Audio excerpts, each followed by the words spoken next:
Meus amados irmãos, queridas irmãs, louvado seja nosso Senhor Jesus Cristo, para sempre seja louvado.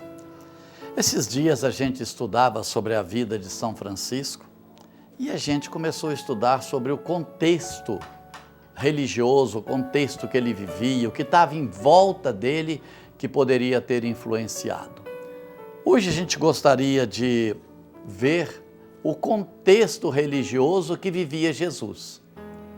Como era Israel naquela época? O que poderia ter influenciado algumas coisas? Israel vivia cercado de povos idólatras, povos que tinham seus deuses, eram grandes impérios, eram pessoas que estavam ali focadas em fazer coisas que agradassem aos seus deuses, aquilo que agradasse, que fizesse, era moda ter seus deuses e suas divindades. Existia ali também um contágio muito grande dessas divindades. Por isso era preciso uma preocupação muito grande com o povo de Deus para não ser envolvido naquilo. E aí o que acontecia? Acontecia que aquele pessoal que estava envolvido em tantas coisas, em tantas ao lado de tantos deuses, tinha uma atração muito grande por aqueles cultos importados. Por isso a preocupação era, Abraão, por exemplo, ele mandou que seu servo Eliezer fosse até a sua terra buscar uma esposa para seu filho Isaque. Por que tinha essa preocupação Abraão? Porque ele sabia que se Isaque casasse com uma daquelas moças que moravam ali nos arredores de Israel, naqueles impérios, naqueles povos ali de lado, muito facilmente ele seria envolvido por aqueles ídolos, aqueles deuses. Por isso Abraão falou para seu servo, você vai até minha terra, fez ele jurar que ia trazer uma esposa de lá, com a mesma fé, com a sua da mesma maneira que ele foi criado, para que não houvesse o risco de um contágio com aquelas ideias, aquelas coisas atrasadas, aquelas coisas diferentes que existiam naquela época. A gente pode ver Salomão, por exemplo. Salomão tinha várias esposas e com isso, Salomão começou muito bem, falou para Deus que queria a sabedoria para conduzir aquele seu povo, para não fazer nada de errado tal. Mas quando ele já estava no poder, ele viu uma moça muito bonita lá no Egito, mandou que buscasse aquela moça para ser sua esposa. Num outro povo ali do lado, mandou buscar. E quando vinham suas esposas, Salomão queria agradar as suas esposas e começou a fazer dentro do palácio vários lugares onde elas poderiam cultuar os seus deuses. E Salomão foi entrando naquilo também. Por isso, naquela época, existiam os profetas muito zelosos para que aquilo não contaminasse o povo de Deus. E muitas vezes eles pagavam com a vida pelo zelo. Um zelo que chegou até um fanatismo, nós poderíamos dizer assim, radical, devido ao seu monoteísmo. Não poderiam ter muitos deuses, como era a cultura daqueles povos que estavam por aí. Nessa atmosfera, nesse clima, Jesus foi crescendo. E aí, nessa história de um povo monoteísta, surgiu um credo que nós chamamos de Shema, que diz: ouve, ó Israel, o Senhor teu Deus é único. Ou seja, não vamos envolver com esses ídolos, esses deuses dos povos pagãos. Amarás o Senhor teu Deus de toda a tua alma, com todo o teu coração, com todo o teu entendimento. Jesus Cristo era uma criança ali de uns 5 anos e logo já foi levado para a sinagoga, logo ele foi levado para as escolas. E o que aprendia uma criança de 5 anos nas escolas naquela época? Eles aprendiam sobre as leis e sobre os profetas. Eles aprendiam que existia um Deus único e verdadeiro.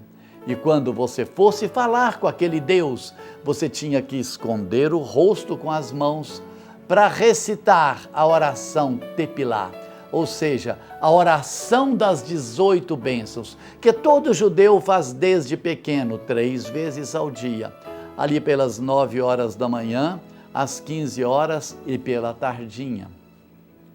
Era a cultura do povo judeu. E ali nessa cultura, Jesus foi crescendo. Jesus foi buscando sempre e ele começou a observar que existia tudo aquilo que ensinavam para ele, que existia um Deus que vinha ali no monte, falava com Moisés e ali vinha relâmpagos, trovões, era o Deus fortíssimo, o Deus que era o Senhor dos exércitos, general dos exércitos, e aquele Deus vinha falar, mas Jesus foi crescendo e vivendo uma experiência nova.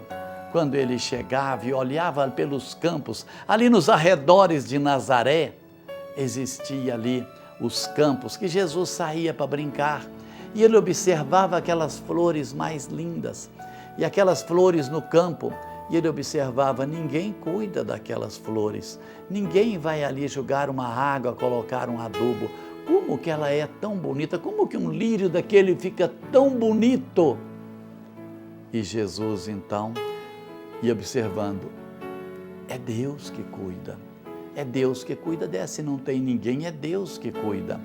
E Jesus olhava, saía, via os passarinhos e falava que coisa linda os passarinhos, mas eu nunca vi nenhum passarinho aqui ser cuidado pelas pessoas, trazer algum alpiste para eles, alguma coisa, não.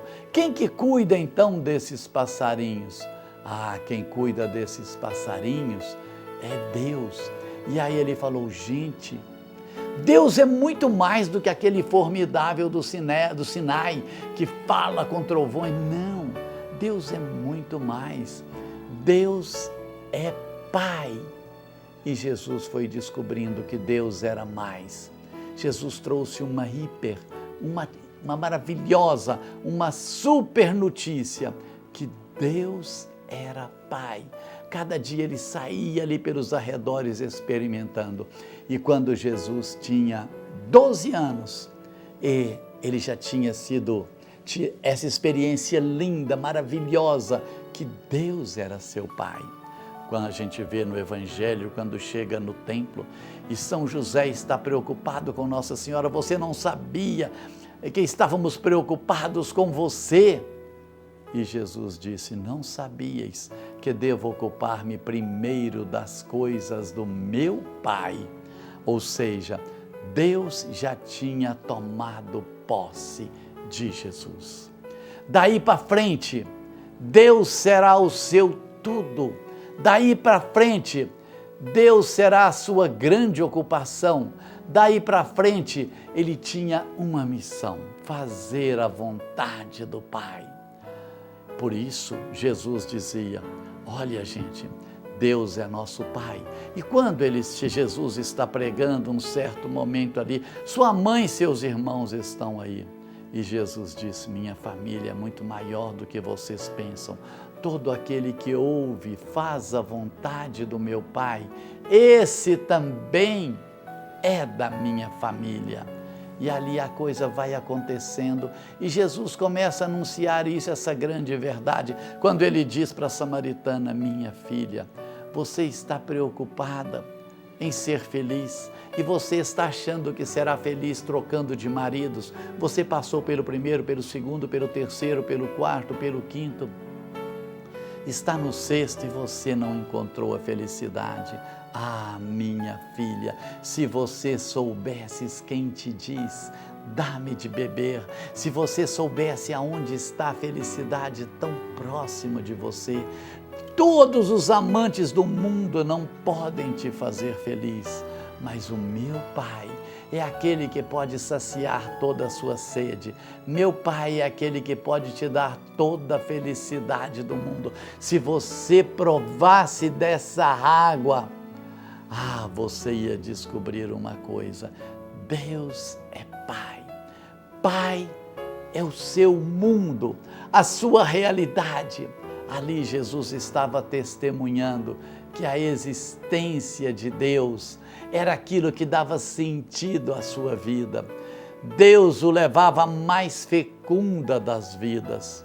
Olha, Jesus estava dizendo, é verdade que no Sinai, ali Deus falou com Moisés, é verdade, naquela sarça ardente, e Deus aparecia e falava com ele. É verdade que lá no templo existia o Santo dos Santos, onde o sumo sacerdote poderia entrar ali dentro uma vez por ano para oferecer sacrifício por toda a humanidade. Ninguém poderia entrar ali dentro, porque entrar ali era entrar na presença de Deus.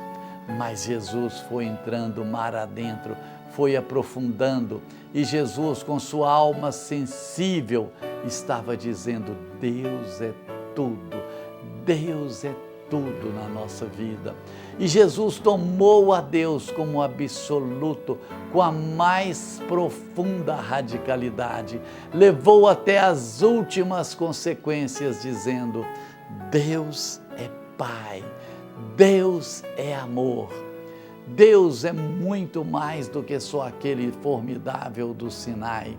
E Jesus dizia, se vocês tivessem uma ideia, quem é o meu Pai? O meu Pai é aquele que tem uma vinha e sai ali de manhã para contratar operários, contrata ali de manhã, depois contrata operários ali para as 9 horas, lá pelo meio-dia, e ali pelas 3 da tarde, e ali pelas 5 da tarde. E quando vai pagar, começa pelos últimos e paga a todos a mesma coisa. Por que Jesus faz isso? Por que Deus faz isso? Porque ninguém tem mérito na obra de Deus. Na obra de Deus somos todos iguais. Tudo é graça, tudo é bondade, tudo é misericórdia. O Pai manda fazer um grande banquete. O Pai manda fazer uma grande festa para as bodas do seu filho. Mas quando chega, muitas pessoas daqueles convidados rejeitam. O Pai chama, mas não querem, rejeitam o convite do Pai. Mas o Pai fala, saiam pelos caminhos, vão convidar a todas as pessoas, chamem os coxos, cegos, aleijados, não tem importância. Todos são bem-vindos à minha festa, todos, todos, todos. Ah, Jesus dizia, se vocês conhecessem o Pai é o primeiro lugar. E para a gente experimentar esse Pai, a gente tem que ser criança. A criança sabe que tudo é de graça. A água que ela recebe, a comida que ela recebe, tudo é de graça. A vida, o alimento, nada a gente paga. O reino de Deus é assim também, tudo é graça. Ninguém é merecedor de nada. Deus pode tudo. E ali Jesus vai dizendo, quando ele fala, pergunta para os seus apóstolos e diz para eles, gente, quem as pessoas dizem que eu sou? Uns falam que é João Batista, Jeremias, Elias, tal. E para vocês, quem sou eu? Pedro disse, Senhor, Tu és o Cristo, o Santo Filho de Deus. Oh, Pedro, muito bem, você falou a verdade, mas não foi nenhum homem que te inspirou isso, foi o meu Pai que está no céu. Toda boa dádiva, toda graça vem do alto, tudo é bondade do Pai.